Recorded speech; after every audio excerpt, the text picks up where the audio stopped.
Mas a Brasil? minha questão ainda é a seguinte, cara. Tudo bem, você criou lá, então vamos lá, criou uma startup. Como que você vai impedir que uma Camargo Correia, por exemplo, entendeu? Chegue e fala assim, quer saber? Tá aqui, ó, ô Júnior, você tem uma startup? Acabei de parar aqui, meu amigo, uma carreta de dinheiro pra você. Por quê? Porque eles veem, cara, eles veem uma oportunidade muito grande de roubar desse lugar. Porque a gente tem que ter, aí sim, um projeto de Brasil, que acho que é uma coisa que a pergunta inicial do Cerejão. Onde eu quero chegar com isso? Se eu aumentei minha capacidade de investimento, eu gerei uma segurança, uma perspectiva futura pro Brasil, e as pessoas conseguem andar na rua sem ter o celular roubado, aí eu posso começar a imaginar como resolver os assuntos. Como entrar nos grandes temas. E tem um acelerador nesse processo, que é essa questão das terras raras. Só que essa é uma discussão soberanista sobre terras raras. Porque é sobre, não como o Brasil ou como empresários brasileiros ganham dinheiro com isso, e sim como o Brasil se reencaixa numa nova cadeia produtiva global, de maneira soberana, e aproveita que ele tem meio que, o Sergião me corrija, 20% das reservas globais desses minerais aí, desses... O Brasil é a segunda maior reserva do mundo, é 24 milhões de toneladas, né? Só perde pra China, e a terceira, que é a Índia, é 6 milhões, né? Então, assim, o Brasil, ele é uma posição do Brasil, ela é violenta, e fora que tem coisas aqui que só tem no Brasil, né? Nióbio, por exemplo, é Araxá, a maior reserva Posso do fazer mundo. uma pergunta? Nióbio é uma terra rara? Ou não Cara, é? não. Ele tem um estado igual o quartzo, que tem aquele quartzo super clean que tem nos Estados Unidos. Terras raras mesmo, do ponto de vista, assim, né, químico e tal, são só aqueles 17 elementos ali, liderados pelo lantânio. Lantanídeos. São os lantanídeos de Minas, né? Durante muitos anos na geologia, a gente sempre chamou eles de lantanídeos de Minas. Porque o lantânio é o principal, e o lantânio, para quem não sabe, é um dos principais elementos hoje para fazer bateria. Entendeu? A bateria de lantânio. Aliás, depois eu tenho que perguntar esse negócio aí, porque, por exemplo, em Minas Gerais, eu conheço pelo menos umas 50 startups, entendeu? Que já estão recebendo grana de fora para desenvolver, por exemplo, bateria de lantânio. Em Minas Gerais tem muito desenvolvimento de bateria de lantânio. Bateria. Mas a gente você tem pega o elemento igual o lítio, né? É que a minha transforma em bateria. Pergunta bem clara. Agora, pra você, deixa eu fazer, não é uma sabatina, mas assim, com você, mas o processamento desse lantânio. Não, calma aí. Nós vamos chegar no processamento. Que pra mim é o grande problema. Esse é o problema. Esse é o grande problema. Como é que eles estão numa outra etapa se eles não têm a etapa do meio? Não, aí eu vou chegar nesse negócio pra você. O que acontece é o seguinte, você perguntou do nióbio e tal. É que o que a gente fala é o seguinte, a gente chama de terras raras e minerais que são hoje fundamentais. Por exemplo, o lítio não é uma terra rara, mas ele é um mineral bom. Parte do cobalto também. Cobalto, lítio, tório, entendeu? Não é terra rara também. O próprio nióbio, entendeu? Isso aí são elementos hoje, porque são elementos que fazem parte da cadeia que a gente mais precisa hoje, que é a cadeia tecnológica, né? É o que faz chip, é o que faz condutor, supercondutor, bateria. São esses elementos, entendeu? Todos esses aí. Tem as terras raras fora todos esses outros. Então é um grupo de elementos que o Brasil tem. Está gostando do conteúdo? Então deixe seu like e se inscreva no canal. Aparentemente a China, ela, nos anos 80, ela entendeu que isso teria um papel central. Parece que havia só uma mina no mundo que cuidava dessa parte terras raras nos Estados Unidos, que é na Califórnia. E aí a China entendeu, ela comprou alguma empresa americana, ela levou parte da tecnologia pra lá, e você tem o Deng Xiaoping numa entrevista falando em terras raras, avisando a Arábia Saudita tem petróleo, a gente tem terras raras. E ninguém deu bola. E a China, ela fez esse planejamento de fazer a cadeia completa. E ela vai da mineração, do processamento, e é super... É poluição pra caramba, assim. Acho que é perto da Mongólia, me corrija. A poluição da terras raras, o grande problema dela mesmo é a poluição. Porque Porque acontece o seguinte, né? Primeiro, até explicar pra galera por que chama terras raras. Muita gente acha que esse nome é porque tem pouco. Mas não é porque tem pouco, não. Não é. Tem muito. A gente chama de terras raras porque ela é muito difícil de você tirar ela da rocha. Então o que acontece? Como que é o ferro? O pessoal entender que é mais fácil. Você vai lá em Carajás, você pega uma pedrinha e aquela pedrinha tem ferro no meio. Você vai lá e quebra aquilo ali e sai só com ferro. Terra rara é exatamente a mesma coisa. Só que o problema é o processo para você tirar a terra rara da rocha, ele é muito agressivo. Então, normalmente você faz com ácidos muito ferrados. E aonde você faz isso, você polui demais. E quando você polui, são regiões assim, cara, que você não planta nada. Sabe o mata-mato que você joga na sua casa? É basicamente aquilo lá. Não nasce nada, não nasce nem mato, entendeu? Então esse é o grande problema do processamento de terras raras. A China tem uma área gigantesca lá que não mora ninguém, meu amigo, dá-lhe, entendeu? Dá-lhe esse ácido e é isso aí. Aí fica tudo lá, mas produz coisa pra caramba, né? A China, cara, a gente não pode nem comparar ela, porque a China 70% das terras raras do mundo estão lá. 90% do processamento. 90% do processamento. Então o que a gente tem hoje no mundo é um monopólio. Sim. Basicamente é isso. E os Estados Unidos meio que não se tocaram até ver. Eu não sei se chegou a ver sobre isso. Quantos quilos de terras raras vão num F-35? É meia tonelada. É isso mesmo. Ou seja, o maior equipamento de ataque e defesa dos Estados Unidos, a base do sistema militar americano, que seria esse caça de quinta geração, ele é completamente dependente em tecnologia e processamento chinês. É isso. E eles não se tocaram. Como é que eles não se tocaram? Porque a gente não tá falando só do imãzinho que vai no celular. Não, mas eles se tocaram. Não. O problema é que, Mas- quando começou essa guerra tarifária aí do Trump, aí que ele se ferrou. Não, Porque mas a China falou assim, não vendo mais terra rara pra você. Ele falou, mas opa, o problema, assim, já no governo do Obama, eles já estavam falando em começar a rever isso. E aquela mina que eu tava falando na Califórnia, ela tinha quebrado. Ela tinha ido à falência, porque tinha tanta fiscalização ambiental Sim. que fecharam a mina. Aí eles começaram, acho que já na gestão do Obama, acho que isso não vai dar bom. E agora, na questão do Trump, a China, você quer brincar? Irmão, você quer brincar mesmo? E aí eles entraram em pânico. E aí que entra o Brasil nesse cenário? Exatamente. O Brasil entrou num jogo. Só que assim, se nós tivermos uma boa liderança, uma boa presidência, a.k.a. espero que seja eu, você consegue transformar isso numa oportunidade gigantesca. Porque tem uma coisa que eu vejo igual na questão da inteligência artificial. Uma coisa é a inteligência, sei lá, fazer um caça F-35, desenvolver ele da prancheta até a concepção final e entregar ele com uma fábrica funcional com um preço viável, vamos colocar aí. Uma coisa é fazer o cloud, é fazer o chat GPT. Tô falando de duas indústrias diferentes. O Brasil não vai ter condição de fazer isso agora e nem nos próximos 10, 20, provavelmente 30 anos. Que a gente entenda onde a gente tá. Agora, por uma questão magnífica do destino, a boa parte da base de infraestrutura que você precisa para essas duas coisas, uma de data center e a outra Tá aqui, né? para processamento arrasado, a gente consegue fazer isso aqui. Isso nos dá uma posição geopolítica poderosíssima de ser uma base de infraestrutura para eles nos encaixarem nessa cadeia e dado que eles são dependentes da gente, eles fazerem transferência de tecnologia, trazer parte da produção e aí a gente acelerar na cadeia global de produção, saindo lá de baixo, numa posição humilhante que a gente tá, no mínimo pra meiuca. O Brasil sair nessas cadeias desculpa o termo aqui, cocô do cavalo do bandido, pra ir pra meiuca, pro meio, é um avanço civilizacional nosso sem precedentes. Sim. E essa é uma chance colossal que nós temos. Não, essa é a chance. Agora, o problema é o seguinte, né? Quem vai assumir aí, você espera que seja você e tal, mas o lance é o seguinte, quem vai assumir, o que o Lula vai fazer até lá? Porque ele já tá entregando, ou não? Como que tá o entrega? Porque o Lula, ele vai pelo lado mais fácil. O lado mais fácil qual é? Entrega, meu amigo. Entendeu? É o entreguismo. Eu não sei em que pé que tá lá a venda da Serra Verde lá, mas parece que tá no STF ainda, né? Sim. A Serra Verde, que eles foram comprar a maior mina de terra rara lá de Goiás, né?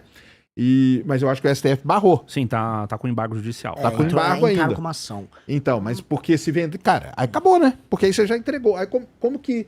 Por exemplo, vamos supor que o Lula vai lá e entrega. Eu não acho que isso foi uma entrega do Lula. Eu não acho que foi uma entrega específica do Lula. O Lula foi colocado... O Trump botou o Lula pra sentar numa cadeirinha. Isso ainda no ano passado, quando eles estavam discutindo Venezuela, tarifas... Magnitsky. A lei do Magnitsky. O ponto dela é isso aí, meu. Ali que o Lula começou a ceder ali na questão das terras raras. É. E ali o Trump obrigou basicamente o Lula a tirar qualquer perspectiva da China a atuar nesse setor aqui. A China naturalmente viu o Brasil como um fornecedor de terra rara e ele avisava assim, deixa eu minerar aqui, Lulinha, e manda lá que eu processo lá na China. Porque, se eu não me engano, também me corrija, a Austrália tem mineração de terra rara, só que o processamento ela faz na China. Porque a China é o mais competitiva, as leis ambientais não existem. É a mesma coisa do petróleo. É igual o petróleo pesado, que a gente pega, vende o petróleo para refinar lá fora e compra ele depois refinado. Basicamente é a mesma coisa. Isso aí até que nem tem muito problema. Mas o lance tinha que ter o processamento aqui. É óbvio. Tinha que ter o processamento aqui. O meu medo qual é?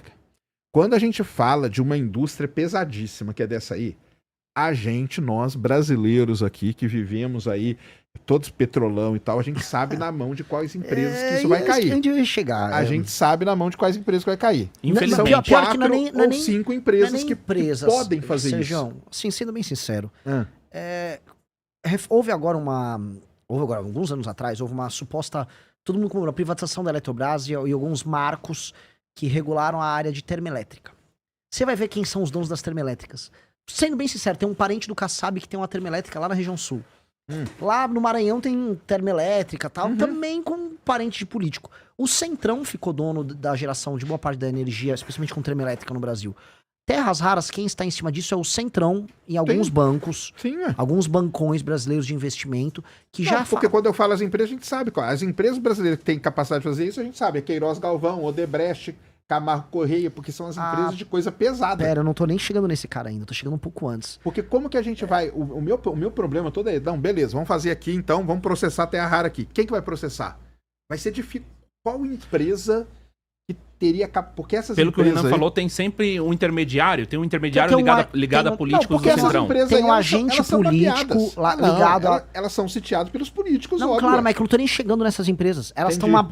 Tem bancos e fundos de investimento que também contam com, aí sim, com dinheiro e participação gringa, e tem o político do Centrão. Tinha um marco regulatório passando sobre terras raras no Congresso, e houve um lobby para diminuir a necessidade de contrapartida em investimento técnico aqui, desse lobby, porque o que os caras querem é tirar a terra rara, vender e faturar. É isso. É isso. É isso que eles querem. É isso. Eles não ligam na criação de uma cadeia. Por isso que esse tema tem que chegar um presidente da República e falar, acabou, parou, eu vou interditar essa discussão agora.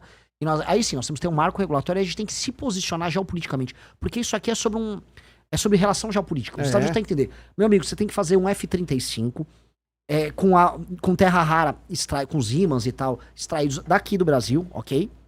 E dito isso, uma parte da produção, a extração, o processamento, vai demorar anos pra ter esse processamento em escala, não é que é fácil. É tipo 10 anos pra montar. Por isso que o que eu falo, né, com o pessoal, que é o seguinte, né? Que o pessoal até pegou, né, eu falando e o Renan respondendo. O pessoal montou. Porque é o seguinte, o negócio de terras raras, você tem que ter um planejamento de curto, de médio e de longo prazo.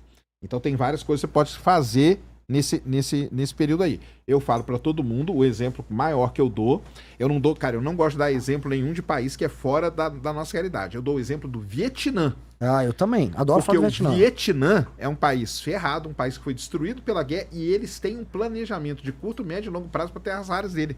Entendeu? Eles sabem o que eles vão fazer daqui 2 anos, daqui 5, daqui 10. É isso mesmo. Então, o negócio é o seguinte, óbvio que o mais fácil é o quê? Cara, vende tudo isso aí, entrega essa porcaria aí, eu não quero nem saber disso aí. Que é o histórico brasileiro. O histórico brasileiro é esse, entendeu?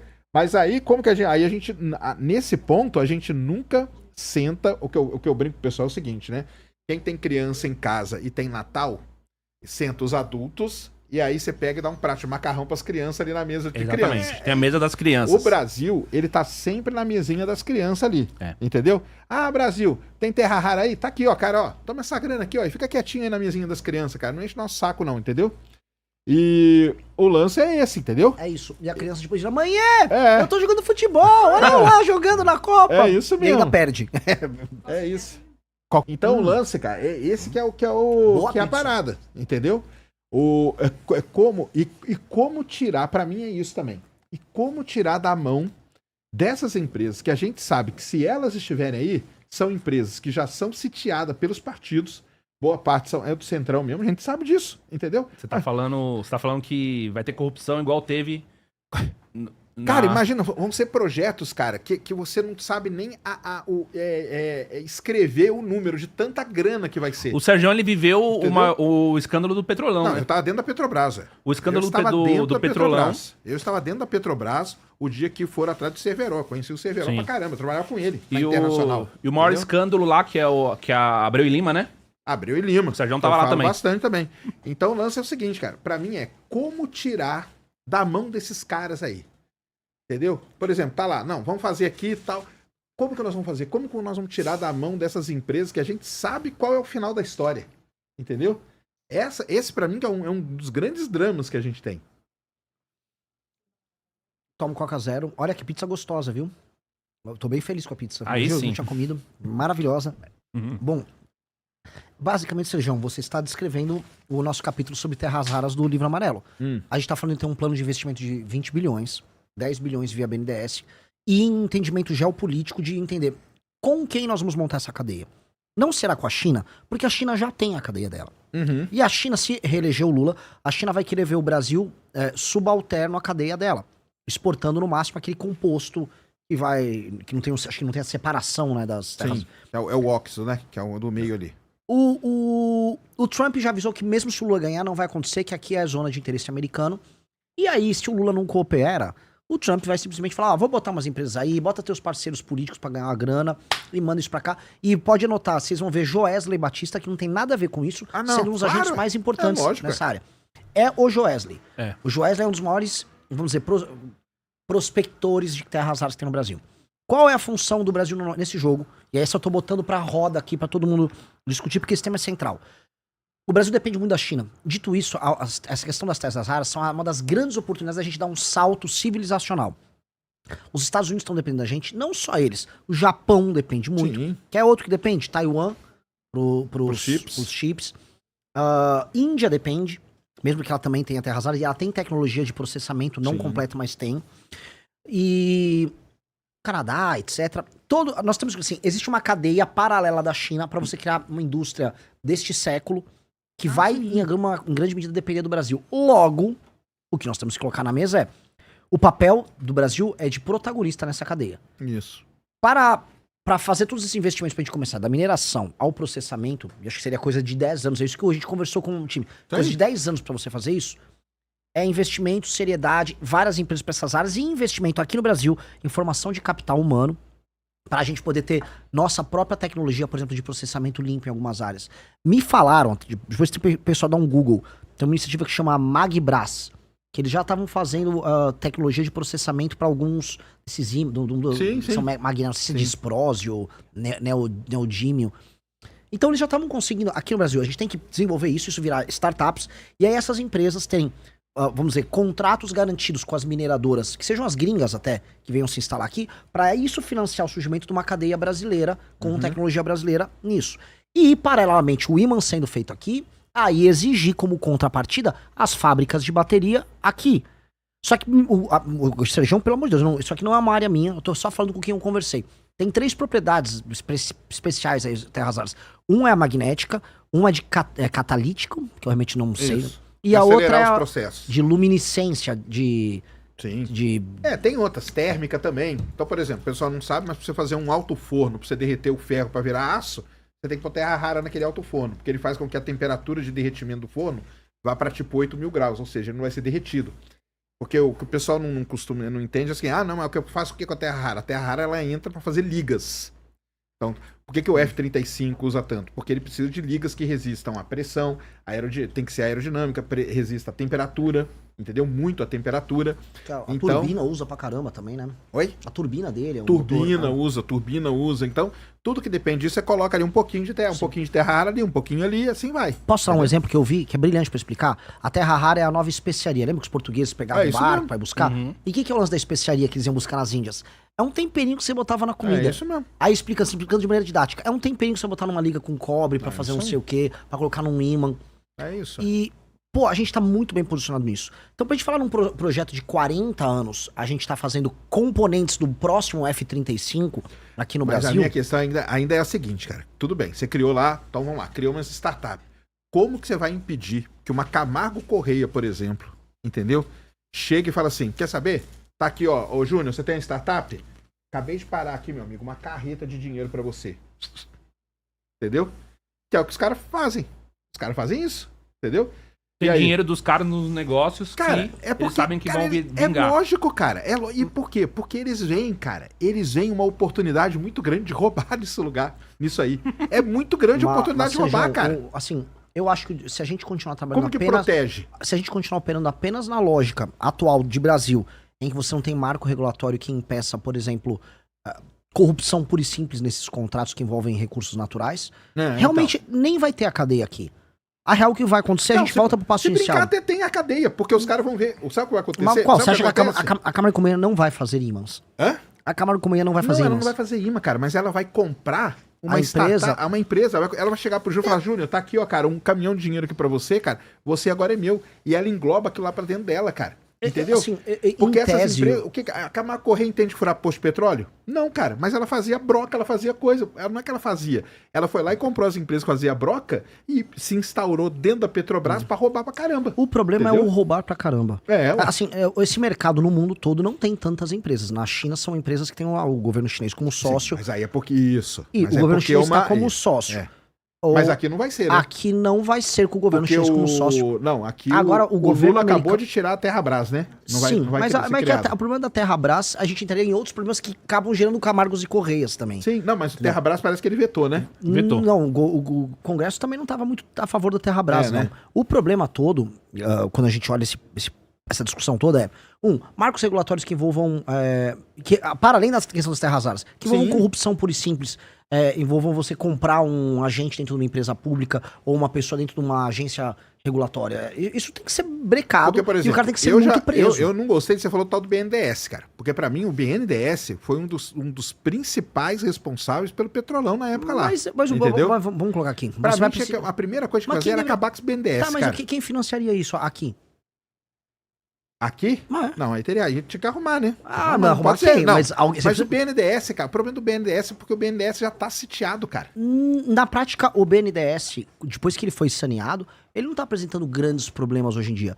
Ele é um instrumento que o governo tem para fazer investimento de longo prazo. Porque a grande empresa que ele pegava era a Petrobras acabou praticamente com o setor exploratório dela, cara. Voltou agora agora lá com a margem equatorial, entendeu? Não, mas você acha que eles não voltam, cara? Não, assim, a questão que você está confundindo pra mim é a questão da corrupção e da troca de favores ali dentro. Isso. Você tem que ter leis que envolvam crime de colarinho branco muito duras. Isso é uma coisa. A outra coisa é um instrumento que você tem hoje à disposição para fazer investimento numa área crítica. Ter um BNDES não significa que ele será necessariamente corrupto. Nós temos que, aí sim, necessariamente ter leis muito duras pro crime de colarinho branco. Porque no Brasil você não vai preso por crime de colarinho branco. Porque vamos lá, cara, ó. Não tem, você vai corromper um agente público. Porque o problema, Sérgio, que se eu for falar nesses termos, eu não vou fazer nenhuma política pública no Brasil. Porque todo mundo é passível de ser corrompido. Porque vamos lá, a ideia que a Dilma teve na época dela, que foi criar a tal das Champions, certo? Qual que era a principal coisa da Champions? Ela podia ir lá no BNDES pegar dinheiro. Sim. Certo? Mas eles eram parceiros de negócios deles. Que era um negócio. Mas aí o que aconteceu? Aconteceu, o maior caso de corrupção da história. Mas esse é o ponto. Eu acho que nós não temos que ter os parceiros de negócios, nós temos que ter regras muito claras. Porque no fim do dia, as regras ali, elas eram subjetivas e os parceiros do governo foram beneficiados. Se você gostou do vídeo, não se esqueça de deixar o seu like e se inscrever no canal. Te vejo no próximo vídeo.